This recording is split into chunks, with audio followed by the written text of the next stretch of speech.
welcome to the Latino Culture Scholarship Awards. We're so happy to have you here. Did you have a good dinner? Yes. All right. We sure appreciate you coming. And we are excited about this evening's opportunities. And I'm going to be introducing you to a few people, and I see one is missing, so I'll just keep fumbling until I see that person. But I will start with introducing you to our judges, and I will have you stand, turn, wave at the audience, and then I'll keep reading about you. I'm going to start with Dr. Christy Ponce.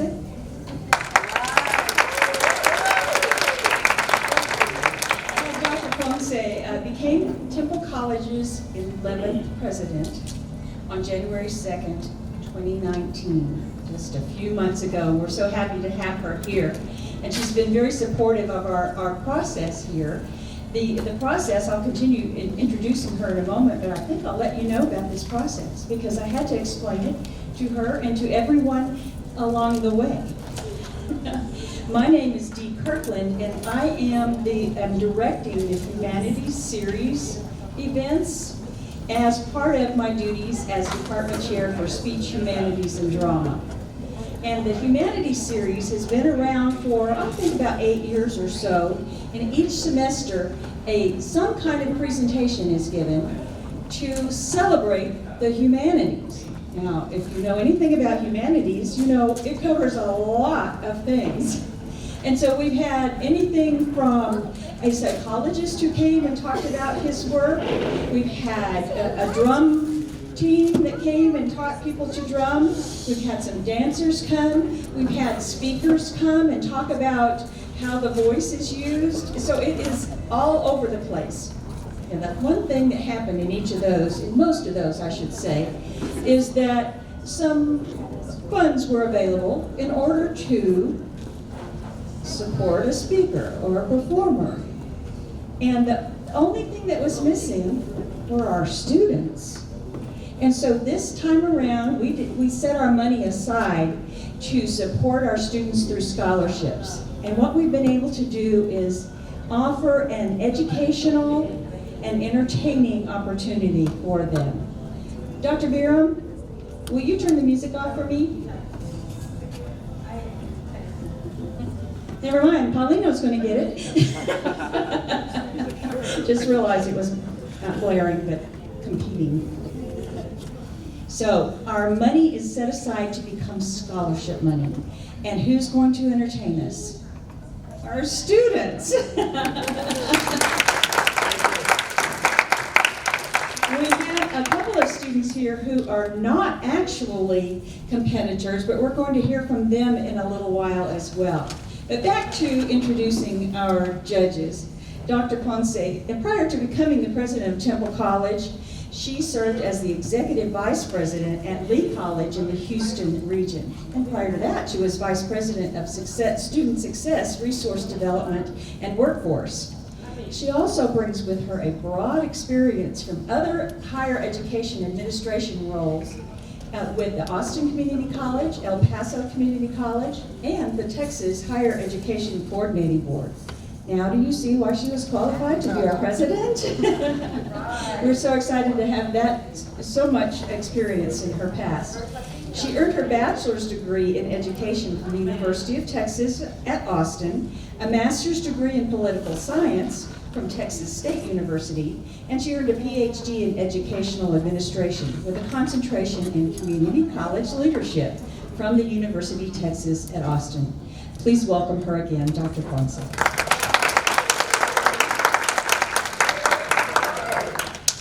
Now, next to her is actually our timekeeper. And this is Eric Longoria, and he's a little connected to Christy. They are fiancés, and I have recruited him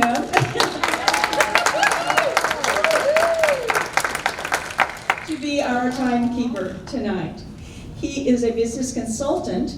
It helps businesses improve their processes. Now, what businesses would that be? Well, Facebook. They need all the help they can get, I'm pretty sure. And Zappos. So I told him I'm not millennial enough to really understand Zappos, but I do have a Facebook account. So we thank you for lending your expertise to us in timekeeping. All right, thank you. Welcome, Eric.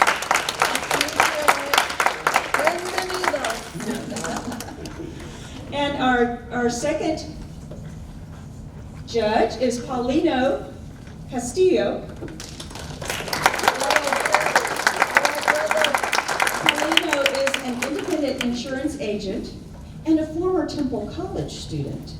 Now, I call him a former Toastmaster because we met when we were both in a Toastmaster club in Texas, in Temple, Texas, the Texas Star, no, that's wrong. Big T Toastmasters. And so we kind of hit it off, I guess, but then he went on and I went on, and now we just see each other every now and then. But let me tell you about his past. He is a Temple native. He attended Freeman Heights Elementary. Anybody here go to Freeman Heights? Look at that. He went to Travis Middle School. Anybody went to Travis Middle School? Well, you don't have any colleagues here from there. But he also went to Temple College. How many Temple College students do we have? Look at that. He also attended Austin Community College, and while he was in Austin, he pursued a career as a professional chef. Since returning to Temple in 2005, he has obtained insurance licenses and has started his own insurance agency, the Texas Liberty Insurance. So I think he's left a few business cards over here if you need. Are they over on the table? Yes, all right. So if you need that sort of thing, then you just dive in and connect with Paulino. He does maintain his culinary expertise by hosting cooking classes for the City of Temple Parks and Recreation in their summer kids cooking camps. So those are coming up. And so if you have any kids that might be interested in that, you check with him afterwards as well. He is a commissioner for Temple's planning and zoning. He serves as a member of Citizens for Progress, a nonprofit in East Temple. Just saw another Citizens for Progress person. I wish she disappeared, but she's here. Oh, you are too. Okay, there are several around. And the Neighborhood Revitalization and Comprehensive Plan Advisory Committees for the City of Temple. So it sounds like you're staying pretty busy, Paulino. Yeah, give him a round of applause.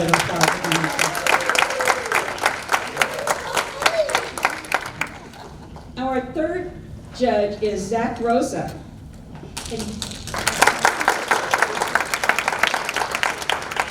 He is an entrepreneur with Caliber U, which is very interesting to me. Now, I know Zach more from when he was in high school and was studying forensics and competing in speech and debate over and over again, and I would get to go to his house and work with him as he prepared for those things, and work with he and his brother and his little sister as well. So he was homeschooled, and I was part of his homeschooling in this area. And he competed regularly in speech and debate tournaments during his high school years. And in 2017, he graduated from Patrick Henry College. I still can't wrap my head around that. And it's a private classical liberal arts non-denominational Christian college in Virginia. While in college, he competed again in moot court debate and won second at the regional competition in 2014. And I have this listed up at the top, but here's the thing that happened his senior year of high school. He was national champion of the National Christian Forensic and Communication Association. Now, that's not because of me. That's because Zach is that good. So we are glad to have him back, though, in Temple area. And he ran his own company while he was in college. And now he is applying his experience in building educational programs through creating an online personal development courses for his new company, Caliber U, which is like launching as we stand here kind of thing. It's in the midst. So this is talk about a millennial here, but really exciting. But all of these people have expertise in not only Latino culture, but in presentation. And so that's why we have asked you to come and judge our students in their presentations. They've been working, most of them, for the whole semester, pulling these things together and interviewing people in the community, interviewing family members, gathering information from people all around them so that they could focus on an aspect of Latino culture and then prepare a presentation for you that is between 10 and 20 minutes. There will be time, and our judges will just be taking notes during this time, and we just ask you to enjoy the presentations. We'll need just a little bit of time in between presentations to readjust with microphones and PowerPoint kinds of things, but you will indulge us during that time. I'm not going to try to turn the music on and off. It just, I can't, I'm tired. I can't do it. I'm going to sit down and enjoy the show. All right, earlier, our students did draw for order, and so that there is a kind of a random nature to the order of presentation, so we don't necessarily have an advantage of any kind by having a certain order. And we are going to first hear from a single student who is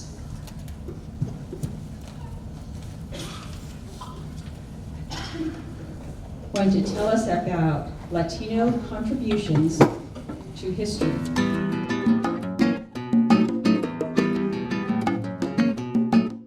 Hey, so my name is Elizabeth James, and I'm going to be talking to you today about Latino culture and its contributions to history. So I'm going to give you a little bit of background information first. I am, believe it or not, a quarter Hispanic. This is my grandmother, Irene Gomez, and her parents.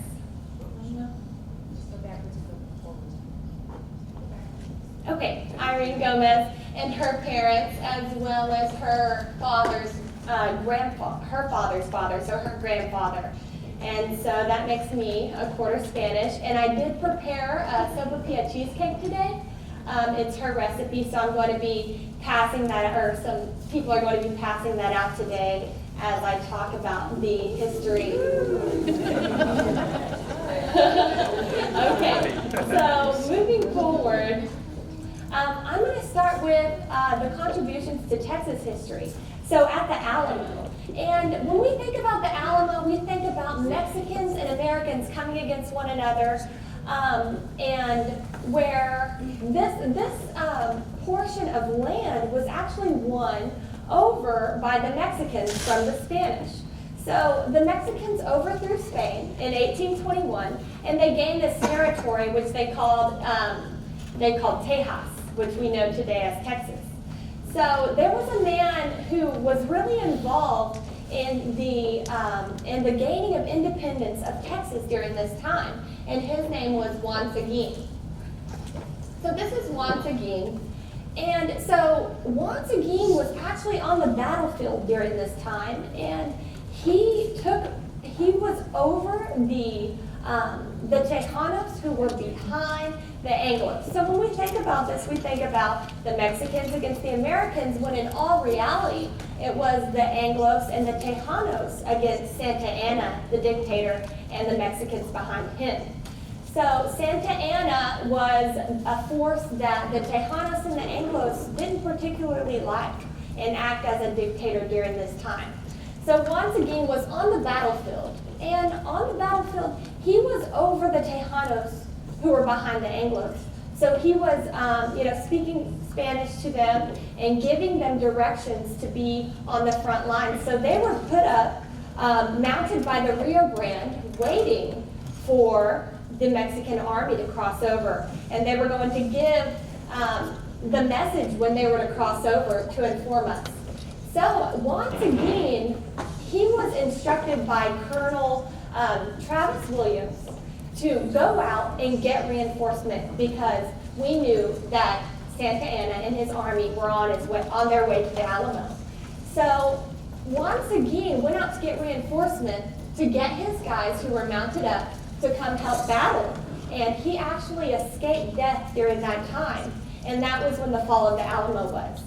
Now we know following that we did win independence. We captured Santa Ana and gained our independence. But where was the contribution of the Hispanics? Where was their part? And how come we don't hear about it really in our Texas history books, in our classrooms? We don't really hear about these people.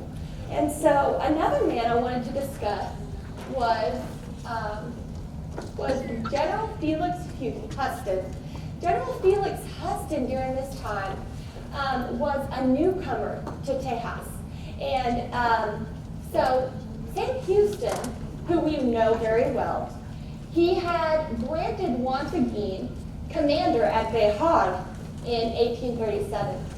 General Felix Huston called Juan Seguin and said, "We need you to depopulate San Antonio, which is the county of Behar, because we are expecting an attack, and we need you to depopulate, send out all the people." And Juan Seguin was so loyal to Sam Houston and the Republic of Texas at this time that he would not take instructions from anybody but Sam Houston. So he referred to him and verified this information. And because he did that, he saved the people of San Antonio. Because General Felix Huston had other intentions. He was wanting to actually come in with investors, come in with a new group of settlers, and take over the city of San Antonio. But because of Juan Seguin's loyalty and his decision to verify this information with Sam Houston, he saved the people of San Antonio.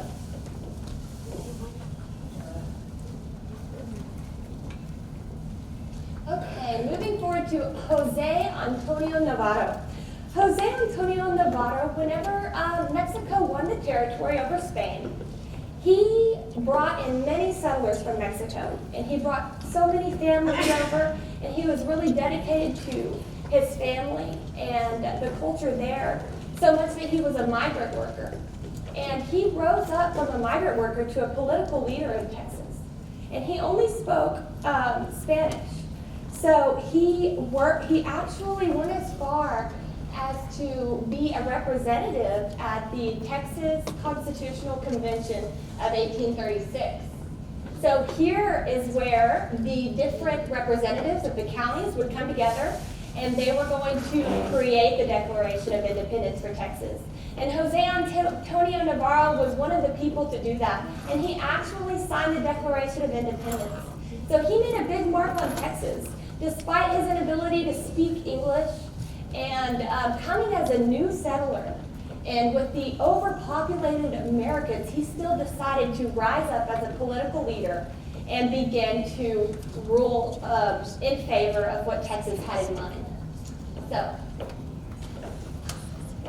this is very interesting to me. So Jose Antonio Navarro, not only was he, did he have a signature on the Declaration of Independence, but he went on the Santa Fe expedition in 1841. So this gives you a little bit of an idea of what that was. And so they're traveling to New Mexico to try and get New Mexico as an extension of the rebel Texas Republic. So they sent Jose Antonio Navarro and a group of men, and this was about a 2-month journey, and he had lots of injuries, but he still persevered through. And when he got there, he ended up getting captured by Santa Ana, who was ruler over New Mexico during this time, and he got captured for treason. And Santa Ana said, "I will release you only if you renounce Texas, if you abandon Texas, and you come and join me." And he was so loyal to Texas that he would not. And his consequence for doing this was he was in prison for 3 years.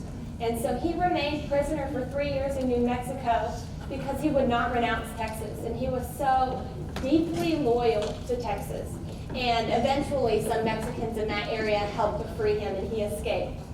But whenever he returned, he didn't suffer the type of discrimination that Juan Seguin did.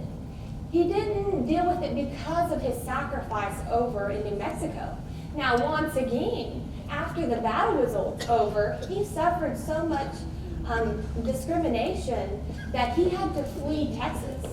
I mean, he was doing everything in his power to serve Texas as a republic, and he had to flee because the newcomers who were coming into Texas viewed the native settlers as outsiders, and they began to assassinate, they began to attempt to harm the people there. And so this just tells you a little bit about how, although they were discriminated against, they still continued to persevere.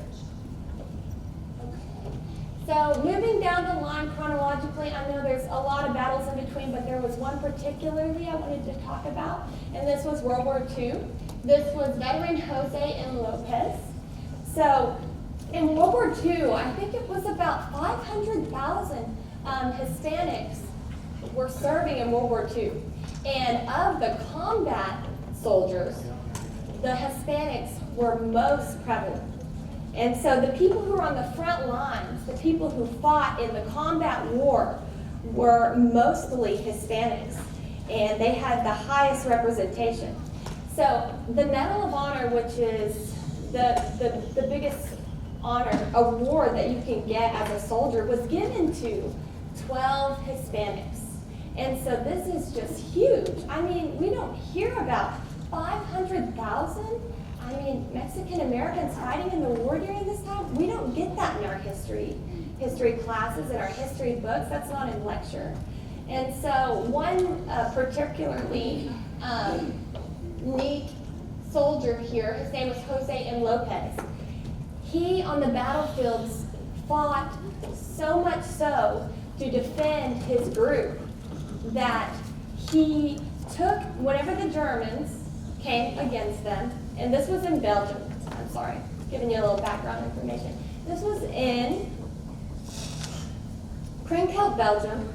He carried his machine gun when the Germans were coming against him with the tank so far across his flank, all the way across his flank to keep it from getting run over from the tank, continued to shoot Germans, and then he got blown from behind, and then still repositioned his machine gun up to continue to shoot until he ran out of ammo, until his group, his company, could get to safety. So he was so willing to sacrifice his life. This was like a suicide mission, and that because he wanted to save the people there, and he won a Medal of Honor for this. So after World War II, we hear a lot about, the prejudice, and we hear about the African Americans and the whites and the discrimination there. We hear about Board v. Brown of education, but we don't hear about Mendez v. Westminster. So 7 years before Brown v. Board, which was the African Americans coming to court to fight for their freedom, we have Mendez v. Westminster. And so here you see, we serve whites only, no Spanish or Mexicans. So they were right alongside the African Americans. And there was a family who came into the school in California. And in coming into that school, the father's name was Gonzalo Mendez and Felicieta. Oh, sorry. That's them right there. Gonzalo Mendez and Felicieta. So his sister went in before them, and her children were a little bit lighter skinned than his. And they were allowed into the school, but his children were a little darker, and they wouldn't let them in the school. And so this happened to several parents. And so what they did is they got together, and they went to the court, and they brought forth Mendez v. Westminster.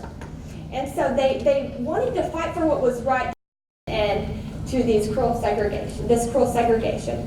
So in 2014, when Barack Obama served as president, Sylvia Mendez was the daughter.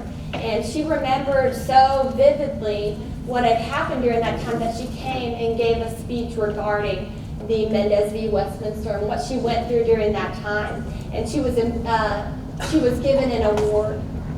So these families suffered so much, but still went to do what was right. They went to the courts to try to make things right.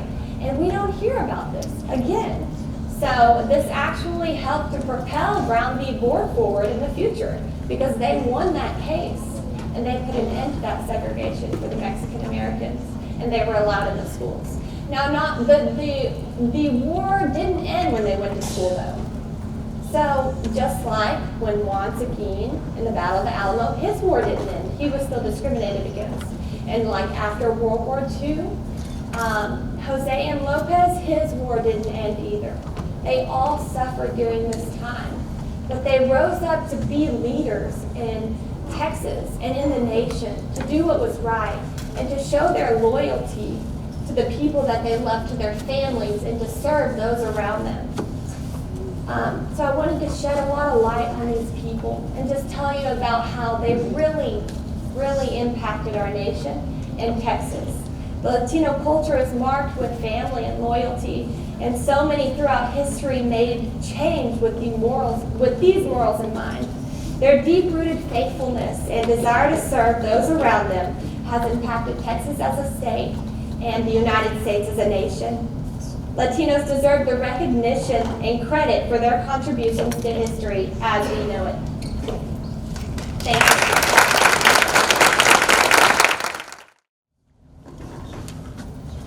you. Our next presentation is celebrating family in the Latino culture.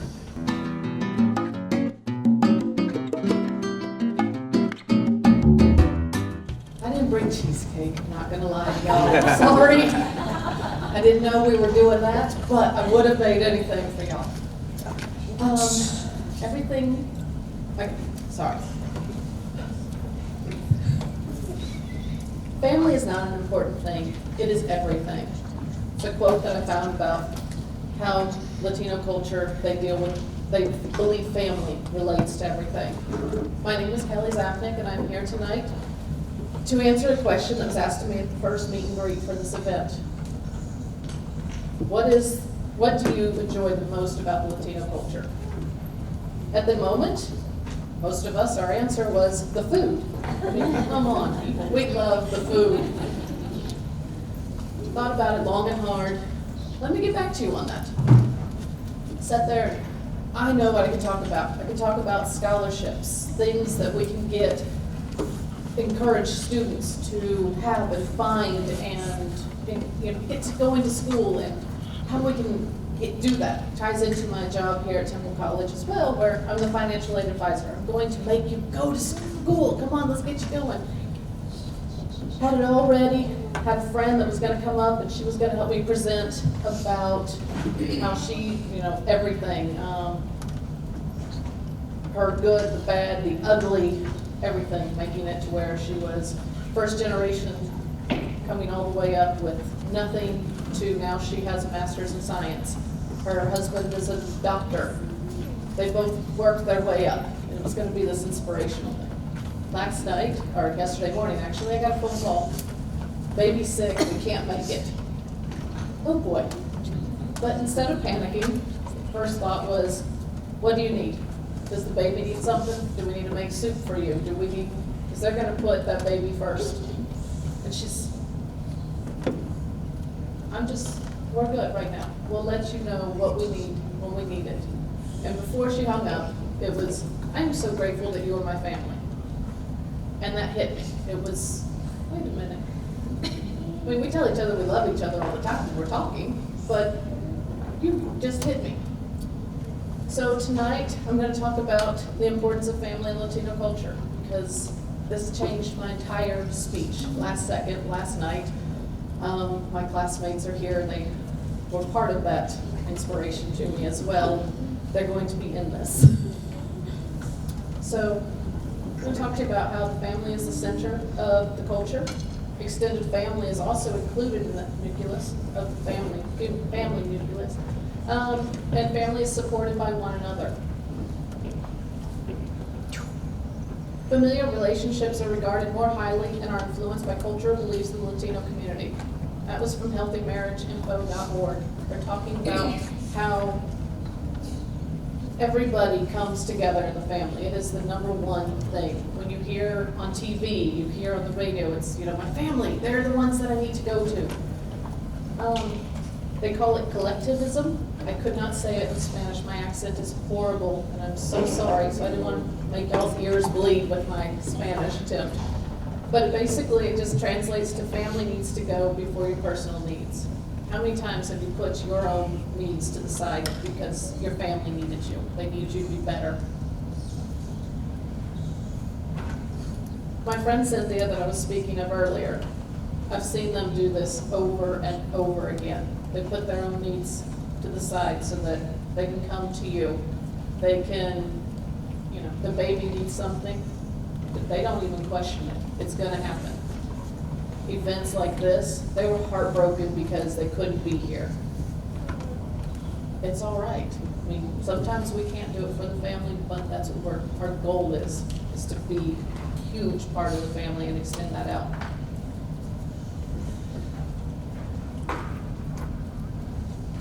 The fact that family is regarded so highly and respected, that's an action that, can just center you as a person in this world. It's crazy, it's chaotic, but you can get centered. And that's an amazing feeling that just the people that you surround yourself with love you so much that they can do that for you without even knowing. It's just a quick hug on the, tap on the shoulder, hug. You came tonight. I can't believe you did, okay? Extended family gets brought into that primary circle. Interdependence is the concept that family extends beyond just the nuclear family. It embraces the importance of community and close friends that are brought into that circle of support. Basically, lots of words to say, friends become family. Your extended family, your neighbors, your community members, your teachers, your classmates, all of this becomes your family. And they're just enveloped in that circle. We get to choose sometimes who we want into that family. Sometimes we're born with the crazies. My niece and my husband are sitting back there. They can definitely attest to the craziness in our family, but they're here.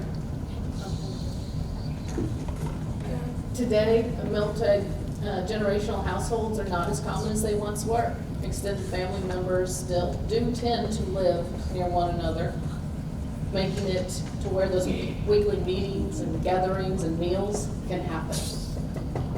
We're a military family, we did not have that option. We moved around a lot, so the military became our family. We've always said there's an extra spot at our table.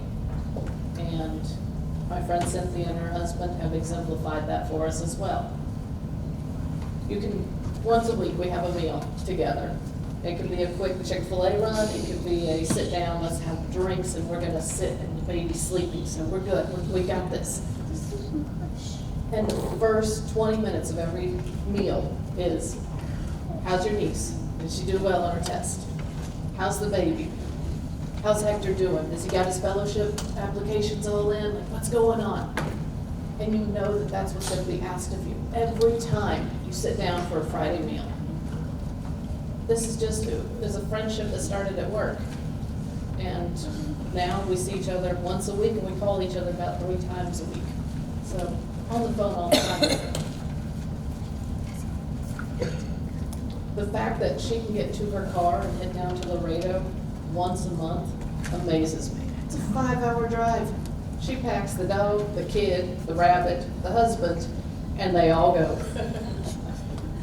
5 hours in the car with all that. And then to know you gotta come back by Sunday night so you can be ready to go for Monday. The woman is my hero.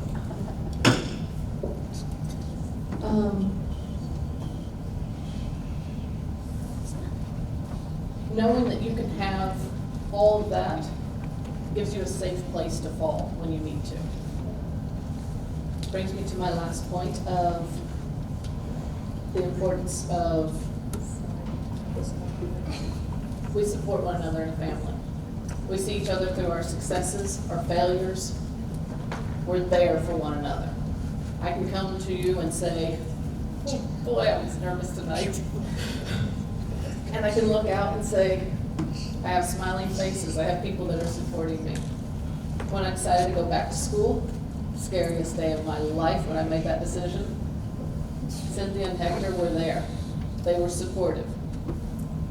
Told you, she has a master's in science, he's a doctor. Had a few science classes left to take. Personal tutors built in. That's what family is. Part of the Latino culture, from what I've witnessed and experienced, family is number one. They extend that out. You always have a seat at their table. There's always coffee on the pot. It's ready to go. All you have to do is show up.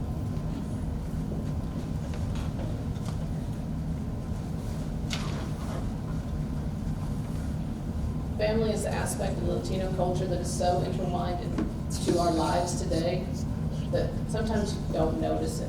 It just goes unnoticed. We take it for granted. But when you stop and pause and think about it, you see it. Like tonight, I can look around our room and I see friends, family, classmates, teachers. Last night in our speech class, the same thing kept coming over. We were celebrating our special occasion speeches. People were in ball gowns. We had 3-piece suits on, guys. It was an amazing event. And the same themes kept coming out and just jumping at me the whole time. Family, bonds, and love. And that's what I hope everybody knows, that is the main thing I take away from Latino culture. You have this, and it humbles you. And it just makes you sit there and say, wow. So once again, thank you so much for coming tonight to support me. Y'all know who you are. And thank you so much for listening.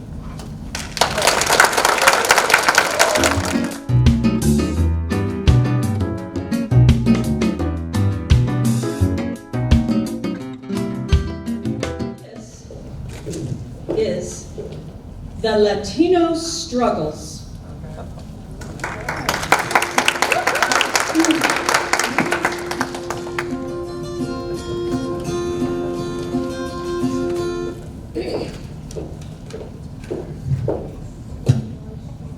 Good evening. Welcome to the May 1st edition of Latino Struggles. I'm Alexandra de Leon.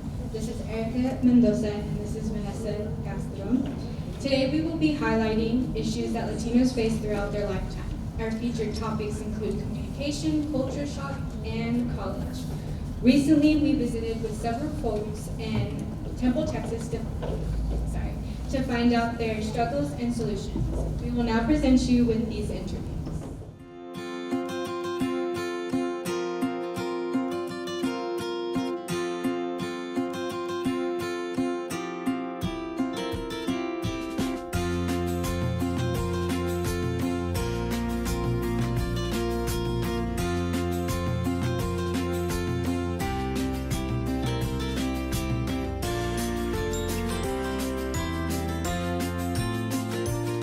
Hey, my name is Manuel Alanis. I been here in Temple about 20 years. I came here from South Texas. I grew up in the 60s. I grew up in a town called Refugio. It's most people think it's in the valley, but it's not.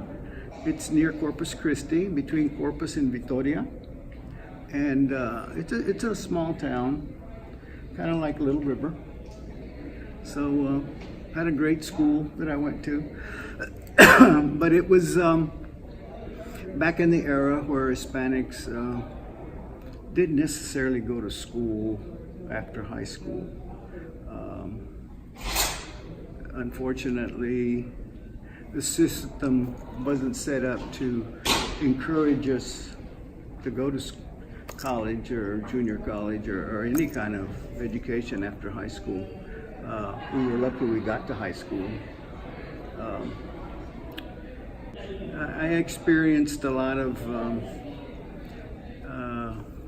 I don't want to say discrimination, but it wasn't necessarily easy growing up in a small town like that. As a Latino. Yeah. We were expected to work in the restaurants. Of course, we did the cotton thing. I found out very quickly that I wasn't made to be a cotton picker. In growing up, I had a few Anglo friends, and they always told me, oh, you're different. I didn't feel I was different. You know, I grew up in the barrio. I lived with all You were the like, what's wrong with me? yeah, what do you mean I'm different? He says, well, you're not like the other Mexicans. You take your books home. Well, yeah, you know, you're supposed to, you have homework. But I was always a conscientious student. And I had, fortunately, parents that made sure that I did my homework and that I got good grades and things like that. So that's what they saw as different. Okay. My name is Mary Papillon. I am 41 years old. I am a business office manager for LULAC LLC. We're a general contracting company in Killeen, Texas. I still face issues with language barriers. I'm not a first generation Latino. I'm actually a multi-generation Latino. I think the saying goes that you lose your native language after your second generation. I'm way past that. So growing up, I didn't have a need to learn Spanish, but as I got older, especially with us being general contractors, we work in the construction industry. We do come in contact with a lot of Latino Hispanic workers, and we have some communication barriers with them. You have to not be scared to put yourself out there. You don't know what kind of people you're going to encounter, and you never know what the answer is going to be if you don't ask. You have to be willing to, go out there, say hi to people, let them know who you are. You're not going to get along with everybody. You're not everybody's cup of tea, but eventually you're going to find your own crowd, and you got to be just as willing to be open to diversity as you want people to be open to you. Hi, my name is Joanna Garcia, and I'm with Superior Health Plan. We are one of the Medicaid options for people who receive Medicaid. I grew up in Mexico. I was born and raised in Durango, which is a northern state of Mexico.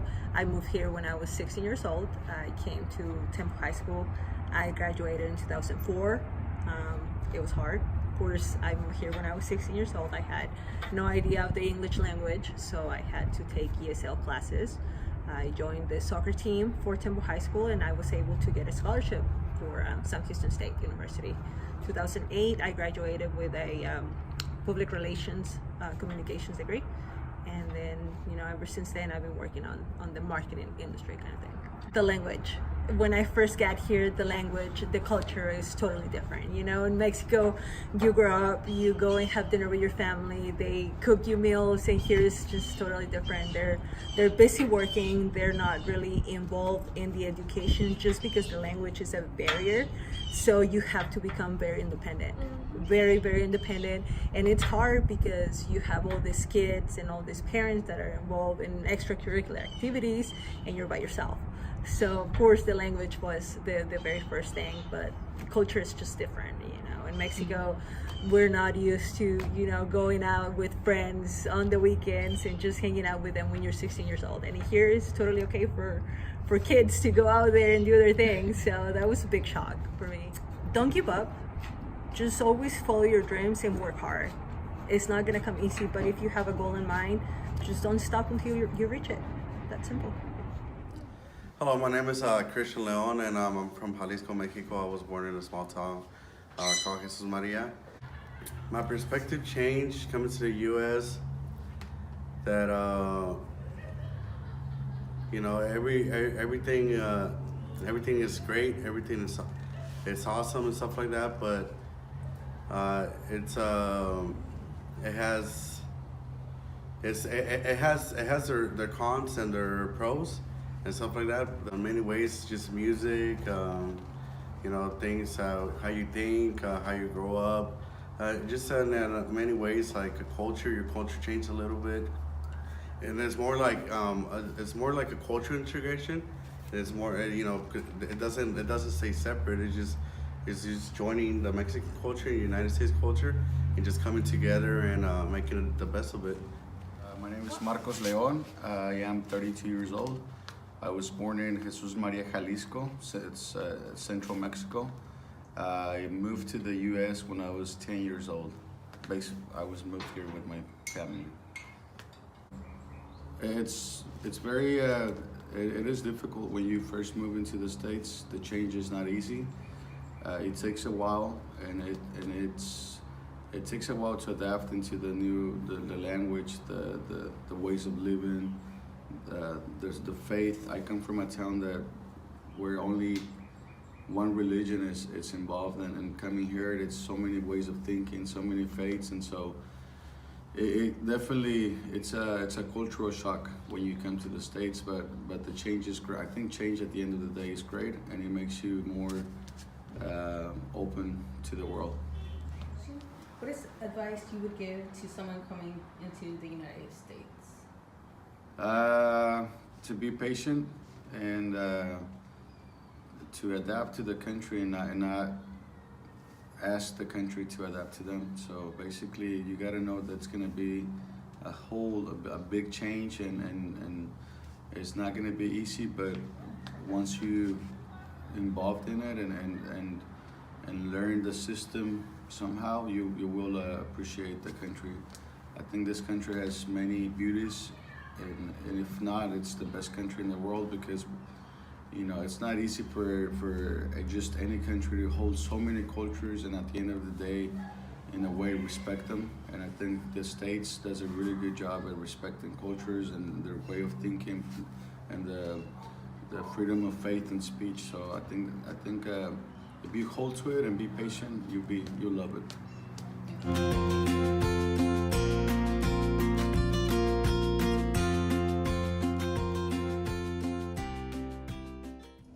Okay, Vanessa and Erica, what stories impressed you from the video? I would say I find Joanna's interview very interesting, especially since I'm a first generation college student, and the fact that she overcame issues with having to be independent and not having anybody to help her throughout the process of attending college, what you have to do in order to get all your classes paid, how to go to basically ask for help. Being a Latina, you kind of become proud on asking for help. That's a big issue for me. And as well, Manuel's story, I found it really inspiring. The fact that he overcame those stereotypes. And it's not just it's hard, it's like in a way putting you it limits you on certain things, like, oh, you can't do this, or why are you bringing your books? You're not supposed to do that. And it's just interesting that he just did what he wanted. He just wanted to get an education and do what's great for him. I can relate to Joanna's story too, because I moved to the US when I was 16 years old, and that was hard, like adapting to the new culture, learning a new language, facing the fear of being afraid of speaking a different language, because you're like, I don't know if I'm saying it right, I don't know if I want to say it, because I don't know if they're going to make fun of me. You're just afraid of so many things, and at the same time you're like, I miss my country, I miss my culture, I want to go back, and like you're facing with so many things at the same time. It's just insane. Like, it's not just school and grades, it's like you're learning a new language, you have to learn a new culture, you have to adapt to the system, and it's hard, but it's worth it. Well, with language, there's many communication issues. Did you notice any, or how can you relate to those communication issues? I guess I'll start first. Like Vanessa said previously, like owning your accent, that was a big issue with me. I was always shy. I didn't like to talk. It was like just uncomfortable talking to others, and since I got bullied because of my accent. They're like, oh, you're trying to sound like Antonio Banderas, and I'm like, no. And now I own my accent, and I like that. So now I'm like the Latina Morgan Freeman. I'm like, I'll read you a story, and yeah, with my accent. I'm like very proud of knowing 2 languages, because it's not easy. Knowing how to write 2 languages, talk perfectly, pronunciating every word.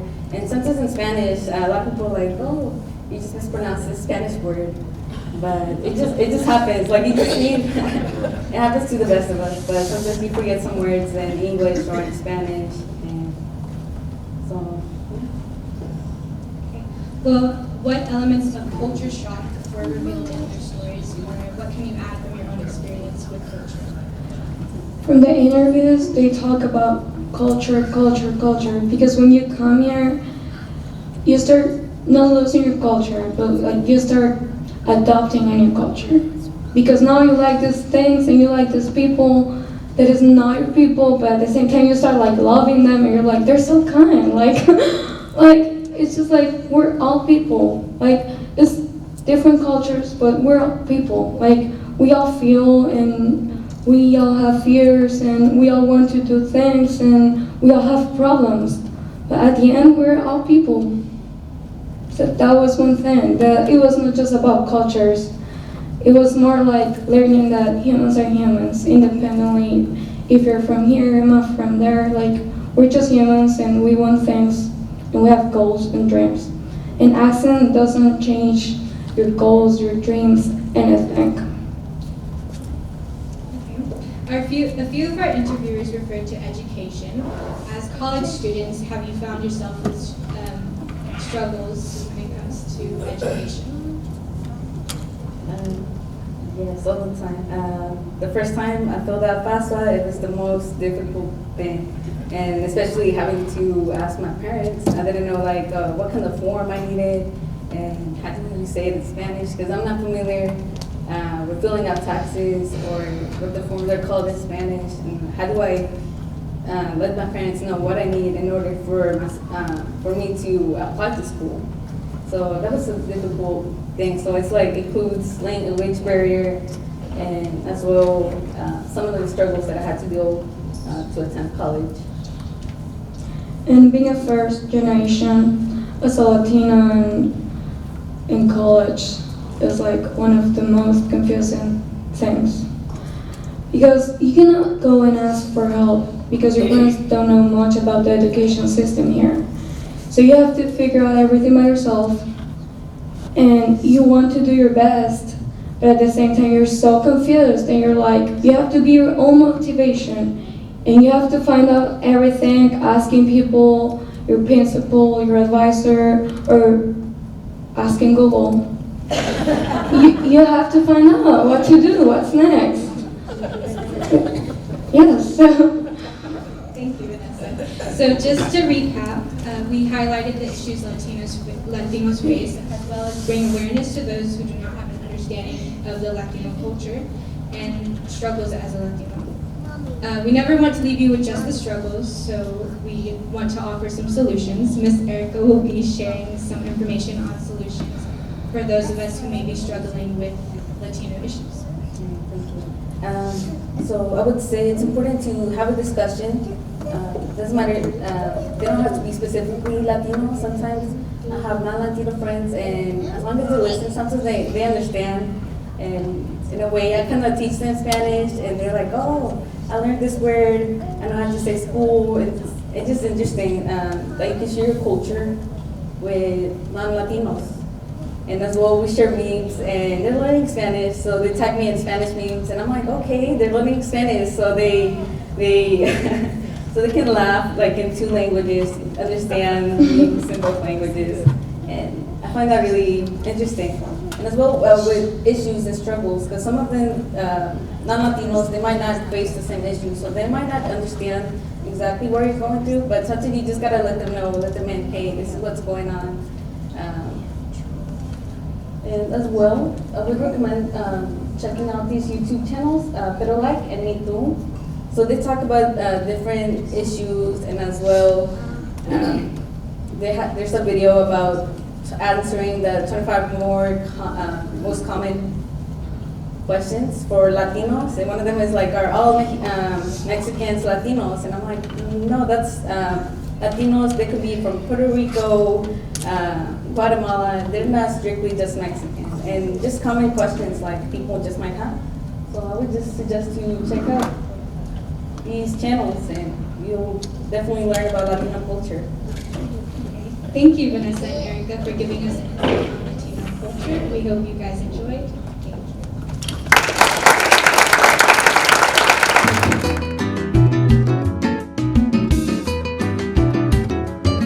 I'd like to invite our judges to spend a little time in the kitchen.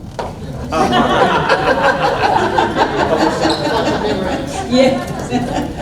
They're going to finish up their ballots and they're conferring. And Zach, will you help to tabulate to determine winners for me? Thank you. He has experience in the tab room. And while we are letting that happen, we have a couple of other guests here who have come from the visual arts, Temple College Visual Arts Department. And so I want to, they have their works displayed, but Eduardo Salazar and Esteban Torres, will you please come join me at your works? And we just want to see what you have here, and you can tell us your story. But you tell us your story and explain your pieces to us. Hello everybody.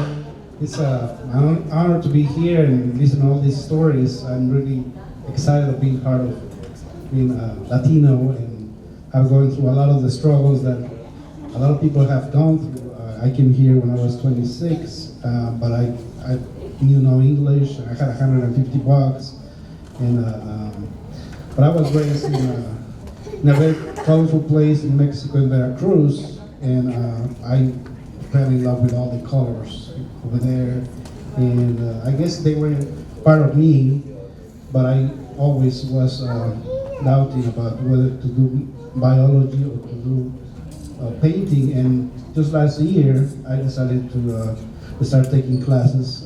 I had taken classes before, many years ago, but I recaptured last year, and I went to the art department, and this is what's coming out.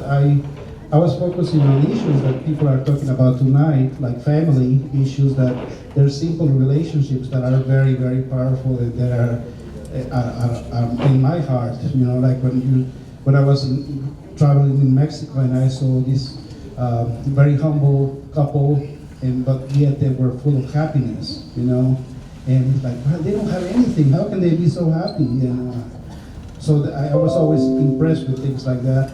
And here in the States, I was the last couple of years ago to a conference in Chicago, and I was in the subway, and same thing. I saw this lady with her baby, you know, and I love taking pictures. And when I started taking my art classes, I said, you know what? I know what I'm gonna paint. It was this lady with her kid, which is that's what I try to do. Just express not only it's something that you see beyond just the colors, you know, because the colors were very bright, were beautiful, but beyond that there was a relationship that very tired mom and still the kid with just completely having faith in his mom and in the love and the care, so he can be fully asleep. Actually, both seem to be completely exhausted, and still what held them together was the love that they had for each other, you know, at peace. And so a friend of mine, he had this girl, you know, he works really hard, you know, he's a tough guy and all this, but yet it's the contrast of a guy like that, and again, having his daughter fully trusted this tough guy that he's not gonna do harm, right? And so I don't know. It's the colors are.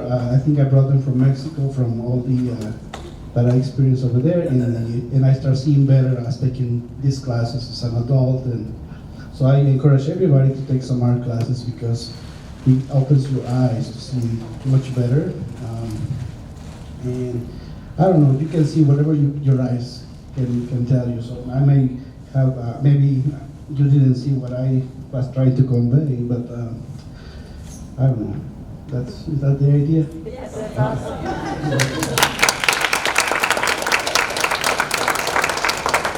Esteban, you can tell us your story now and the story of your work. Hi, I'm Esteban. I didn't really know I'd be talking right now, but teachers do that to you all the time. yeah, I've taken the class too. So I guess my story is that I'm 21. Yeah, I'm 21 now. Wow. Yeah, as of yesterday. So anyways, Anyways, I've always kind of been an artsy person, and I grew up always, I couldn't sit still at all. Like, I'll be in my class and I'm drawing, the teacher says, Steven, you can't do that, because Steven is easier to say. Yeah. So I'll be drawing, she's like, Steven, you can't be doing that. Listen to me. And I'm like, I am though. She asks me a question, I answer it correctly. Well, don't be doing that, it's distracting. So I put down the pencil, stop drawing, and then I can't listen because I'm focused too much on not moving. But as I got older, I kind of got better at like sketching and drawing. I started off like stick figures when I was little, and it became like little cartoon characters I'd see on TV and stuff, and eventually it became more like just kind of detail oriented and such. And I still like the cartoonish kind of style, obviously, but I like using color a lot. And taking painting has really kind of opened up a new world for me, art-wise, because I had always had such an aversion towards a brush and paint. Like I don't have enough motivation, patience, or skill for that. And then I started my first painting, and I got really into it. For those who don't know, our classes are about 2 hours and 45 minutes. Once you really get started in there, it passes like that. Then you look at the clock and it's like, oh, I've gone over by 30 minutes. So you get really excited to come back in, and it's really fun to be an artist, an art major, all the above. And it is true that buying art supplies is a separate hobby from using them. Yep. It's unfortunate. But I've really gotten to love like the application of color and such, and a lot of my stuff is just kind of on a whim. But I have a little collection of the Fabergé eggs sort of things. I've got a little set that lights up, and I decided, well, you know what, I can just kind of display these in a way that would look nice. So I had a piece of cloth, and it was actually draped over like Starbucks cups and seasoning packets and stuff. But I lit them up, took a picture of the flash, and painted that, and it was really fun to figure out how to show the color, show the lighting, because I don't start simply, I do the details first, and then I figure out from there. It's a problem. But from there, I just kind of figured it out as I went. I didn't paint the red or the black at all, and so I was done with the eggs, and I realized it would have been easier to start like that. So this semester, this is my first painting. It came from a concept from last semester that I didn't feel like doing at the time. But it came from a different little rabbit heart kind of thing. But it was a different setup and everything, and then I got tired of that setup. So I kind of winged this on the spot, but I really enjoy it when I got done because I liked using the different cool colors and the oranges and such in different places. But the eyes were the most fun part, and I just did those first. Because I focus on the things I like the most on painting, and then I do that first. But everyone has their own little techniques and procedures to doing things. And being an artist can really kind of let you get your ideas out on paper, on canvas. I don't go anywhere without a sketchbook anyways, so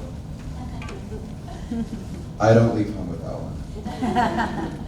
But yeah, that's me. That's my story, I guess.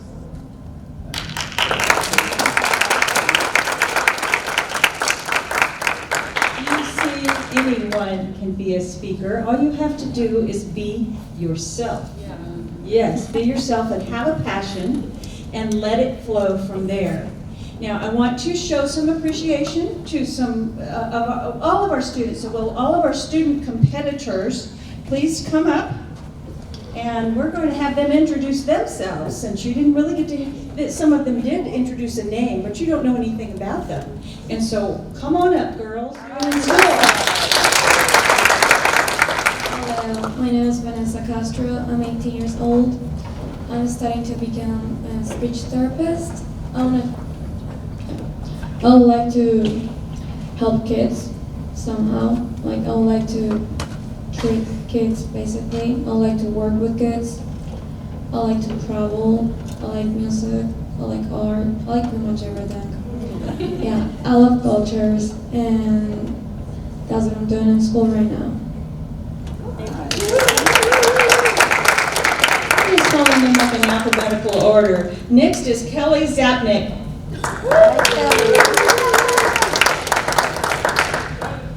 Okay, I'm Kelly Zapnick. I am a financial aid advisor, and I'm also a student going for my General Studies Associates, and I'm also going for a Liberal Arts Bachelor at JMU at the same time. So when I'm a little crazy and frazzled, y'all understand why.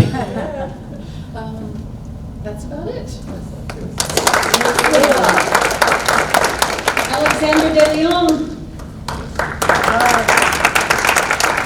Hello, my name is Alexandra De Leon, like you just said. I'm currently majoring in art, and I'd like to become a photography teacher. That's pretty much all I want to do. I love photography, and yeah. All right. Video for your group, right? Put that together. They participated in the resource, and then she turned it into the video for them. Good job. Good job. Elizabeth James.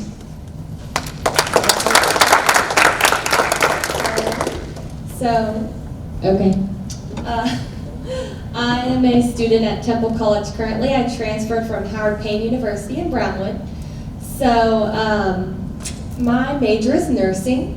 I couldn't decide if I wanted to go pre-med, but I figured I'd do nursing for now, stay in the medical field, and if I want to continue my education, then I will go to med school. But my plan is to get my RN degree over at Tarleton. I'll transfer from here after I get my Associates of Science or Nursing. And I'll transfer to Tarleton, and then at Tarleton, I'll get my RN and Bachelor's of Science. And I want to be a care flight nurse. So if I'll go do some emergency training, and I'll be a care flight nurse. And if that doesn't exhilarate me enough, then I'll go back to school. But I really enjoy the human body and how it works and helping people. So. Awesome. Thank you. And finally, Erica Mendoza. My name is Erica Mendoza, and my major is biology with a focus in organismal biology. And with that, I hope to apply to dental school. And one of my hobbies, well, I love working with the community, so I volunteer around Temple. So I know some of y'all because I volunteer. You probably see me.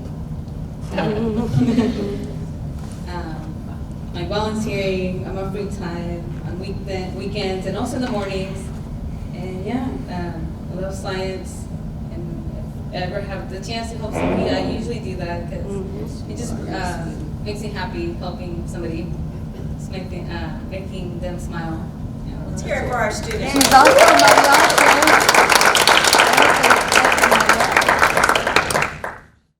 I have two ladies who have worked with me very closely in this process and have offered their services individually and the groups that they represent.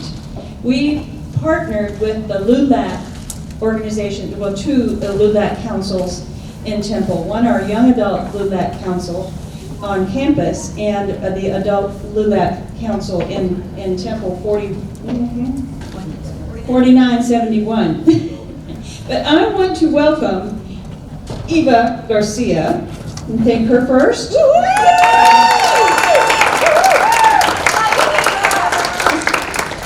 Eva and I, we brainstormed even last semester, at the end of last semester, and went out to eat together, and we discovered how much we have in common. We both grew up with a twin brother.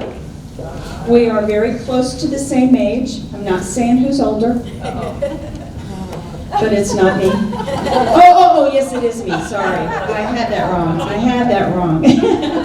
But we are really good friends now, and I appreciate her. But she has she told me the story of her family during that lunch, and I just like for her to kind of tell the story of her family, so you know how she's intermingled in Temple and can have a sense of that connection.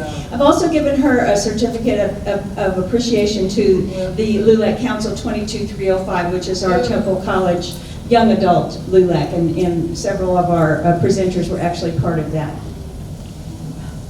Well, thank you so much. Yes. I don't know how long you owe me. Well, I was telling her the fact that that my grandpa came from Mexico and was the first Hispanic to come to Temple, Texas, to have his own store. And you call the store Tiendita. And there's a Ernesto Castillo's Groceries. And he was the first Hispanic, and he also had land, and he had a dance hall, as we call it, a plataforma, which is a dance hall. And if y'all know who Little Joe in La Familia is, does anybody know him? No. Well, to tell you, my mom would tell me that Little Joe's dad at Catorro, there's where he taught Johnny, Joe, and Rocky to sing. And then before Colleen was anything, all the GIs will come to my grandpa's place to dance. And my grandpa had children, my aunts and uncles, my mom, and he taught them business, how to sell hamburgers, sell sodas, candy, you know, everything. So and my mother would tell me that story, how the GIs would come over here to dance, and how Little Joe started, his dad started him, and how the Vadio was. It was the Vadio, it was on 8th Street, now is MLK, right around there. There's a church car, Lady of Guadalupe, and that all around it was the Vadio. And I just hear her stories, but she would tell me how, I remember going to an outhouse, I know that. But she would tell me the stories that how the ladies got together and made lye soap, and how they got together to wash in the washing board, and how everybody would go pick cotton. They call that the sayhar, and how they would go pick cotton because they didn't know anything else to do. And so, you know, there was a truck, and in fact, he became my stepfather, Don Pablo Reina. He knew all the checks out over there in Zopsicville, and they knew that when he parked his truck at the store, that there was jobs. So everybody would go pick cotton. The women, you know, would go too, and then they would cook, and she would tell me that. And also my mother's, I loved her so much. She gave up her education to raise her children, her siblings. My grandpa, who had the store, of course, his first wife, which was my mom, the oldest, her name was Paulina. And they had my mother, Rosa Reina, was Rosa Castillo, and they had Jimmy Castillo, they had Jesse Castillo, and and she gave up to raise them, and then her mother passed away. And then my grandpa got married again to Felipa.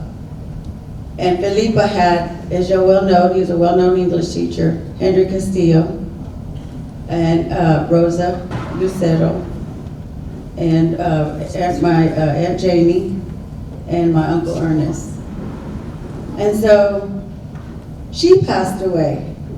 So here, my mom had to help, raise everyone until my grandpa found this one lady who didn't have any children, who was from Catula, Texas, I believe, and she worked as a maid for the Campbells, who had a lumberyard company here in Temple long ago. And so my grandpa married her, and she raised all of them. And within the barrio, my grandpa hadn't having the store, but for Christmas, like Kelly was saying, family. My grandpa would get everybody together for Christmas, and everybody come, whether they were still married or not. He welcomed all the exes. Didn't matter.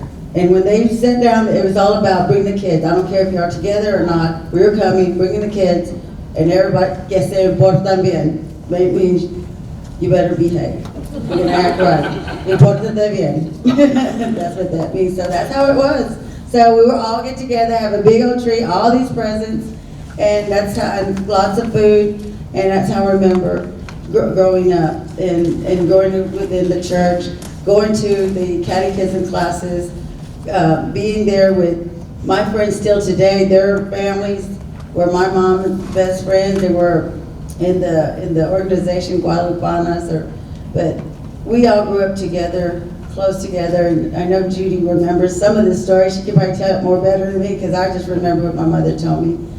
But within that, you know, that's how I grew up. And then when my mom remarried, we went to the south side, and there where I thought I was going to go to a minority, or Travis, where everybody was there, but then they desegregated, and I had to go to, I was forced to go to all-white school. And it was a shock, it was a shock, because here I'm going to Bonham, and it's like Travis had one gym. Well, that's where I wanted to go. The Bonham had 2 gyms, and they had, you know, all these girls were all dressed up, and it was up on the hill. And before there was Sonic or anything on 57th Street, it was all that was country. And my mama didn't know how to drive, and my stepfather came sick, he couldn't drive, so we depended on the next door neighbor lady that came from the country inn, and them kids were up like 5 o'clock in the morning. I'm like, why are they up so early? And then we would go, and she would take us, and there we go. But when school was over, we would stand there, if we knew 10 minutes were going by, we knew we weren't going to get picked up.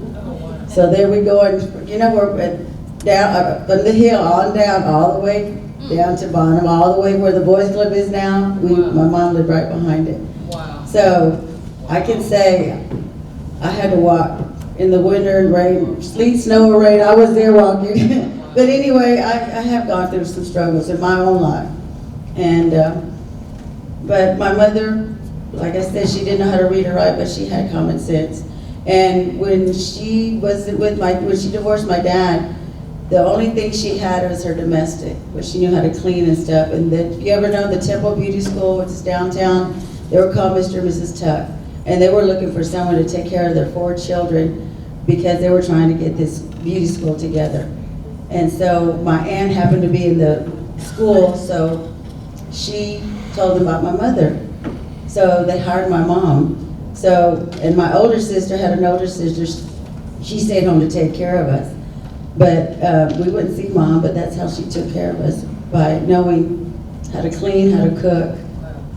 And that was just amazing. And then their children started calling their mom, and I'm like, wait a minute, that's my mom. Anyway, this is the story. I can continue on, there's other stories, but thank you very much. Now, I want you to understand that people have stories to tell, and you don't get to hear them unless you ask sometimes. And then you have to listen and listen longer, because that's just the nature of sharing our stories and being that transparent. One more person to be appreciative of, my colleague, Judy Morales. Judy is also accepting a certificate for your LULAC council. Okay, so how much time do I have? They're obviously not ready yet, so 3 hours. Check over. Well, before I get started, did want to mention LULAC, of course.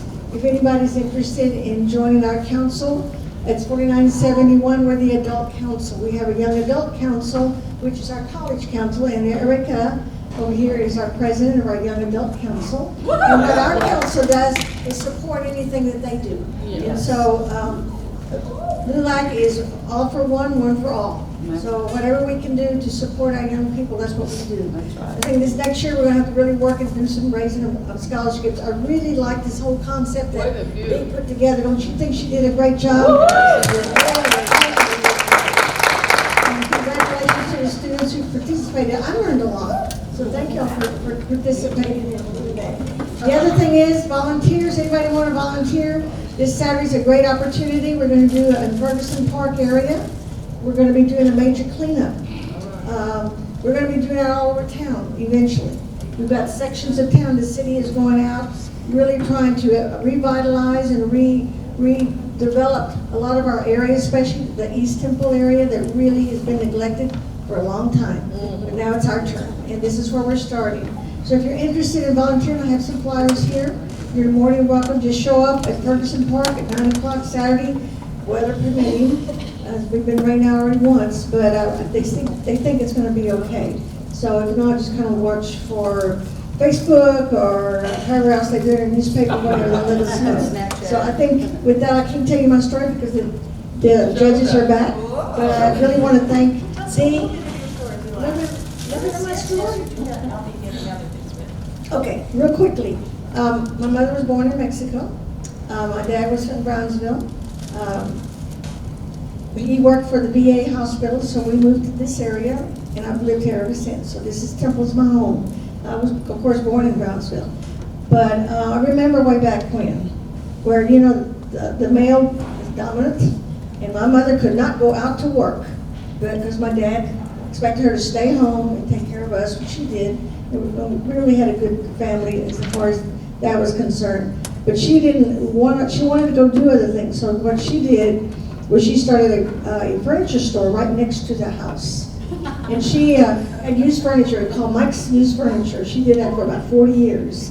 She'd go out to the garage sales during the day when he was working and go get furniture and all, and she'd come back. I don't know how she did it, but she did. She got that done. So then she also bought property, and she did a lot of things that my grandmother, when we were in Brownsville, she had property down in the valley. And so I think it just was a tradition that we've all kind of learned to be more entrepreneurs as well. And so we just kind of followed the footsteps. But the family, my dad was very strict. And yeah, you couldn't go out anywhere at 16 years old, forget that, right? I mean, 18 even, you just do what they tell you. And so you kind of go through that. But there's just a lot of things that we've learned. I went to St. Mary's School, went to Temple High School. We didn't have a Catholic school back then. And Temple College, then went to Antioch University, just all over. I have 5 kids, 5 grandkids. And I'm going to have my first great-grandchild end of this month, so I'm excited. So we're just real thankful. God has blessed us a lot. I love working with our kids and our young people. I shouldn't call them kids anymore. Real proud of them and what all they're doing. Several years ago, the LULAC Council applied for a grant through the National LULAC called the Ford program. And we received $20,000 to start a dropout prevention program. And so what we did is that we started working with Temple College and Temple College Foundation, Jennifer Graham, and we had started the mariachi program. And Erica, that's what reminded me of that, Erica is one of those that was in the program, and she still continues with the mariachi program as it is, right? Still professionally. Yeah, professionally. So she's moved on, and we've seen many of our students that were in that program moving on and doing a lot of times. They've joined the service, some have gone on to college. You know, it's just so inspiring to see so many of our young people doing so well and being productive and giving back to the community. And so this is what we do. I am on city council. I'm not running this year, so thank goodness. So if you live in District 1 or 4, you can get out and vote this Saturday. I think people, it's really important that we have people in office that care about our community. It's so important. I don't like politics, but I've been there forever. But I don't like it. But what I do like is seeing things happen in our community and the growth that we're having, the improvements that we're seeing, the connections that we're developing, the communication that's being developed, especially the revitalization. If you go downtown and just different parts of the community is beginning to come alive. And so being part of that is very exciting. I'm just very humbled to be part of that. So with that, I'm going to stop and thank you for all that you do. How many of you learned something new tonight? Something you hadn't known? Oh, there's another presentation coming. Whee! Okay, how many of you met somebody new? Okay, so this has been very worth it. So they're like tugging at mine. So would you like the microphone back? Okay. I don't know when to do this, but in behalf of the LULAC Council 4971 and 2203, we'd like to present this to you for all your work. Amen.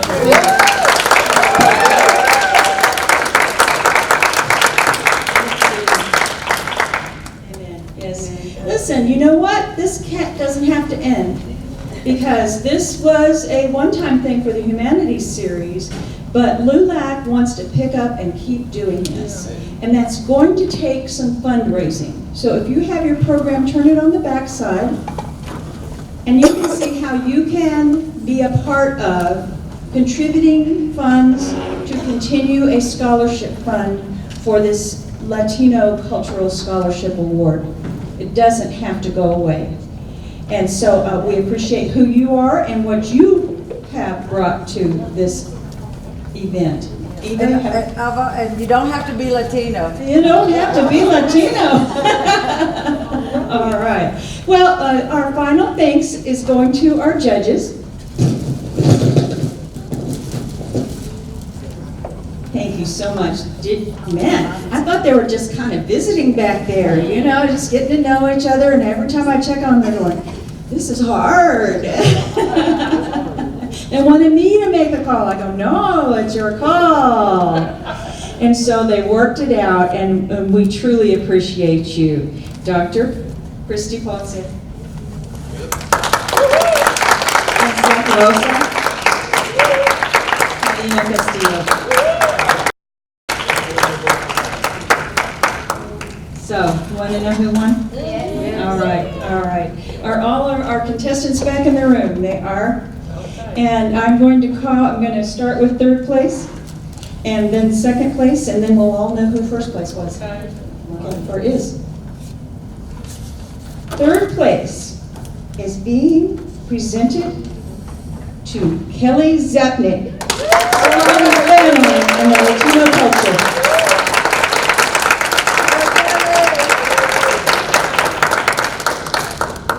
Congratulations. Good job, Kelly. Hey, Kelly.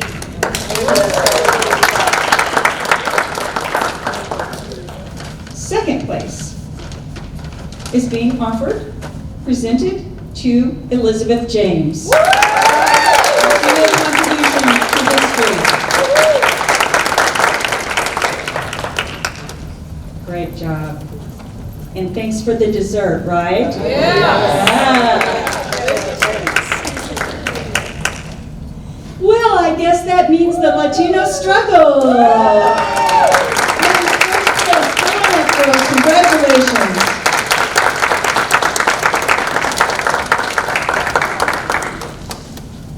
I didn't tell you, but can I just talk like this? Yeah. I didn't tell you, but these are represent scholarships for each of these ladies. Good job. All of the ladies actually will get a scholarship. First place will get $500 scholarships. It will be distributed through Temple College Foundation.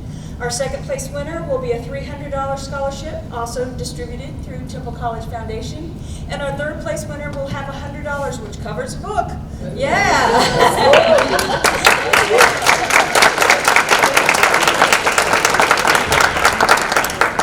That you will take the time to meet the people and greet the people that you met tonight, ask more questions, tell your story, and have a great rest of the week.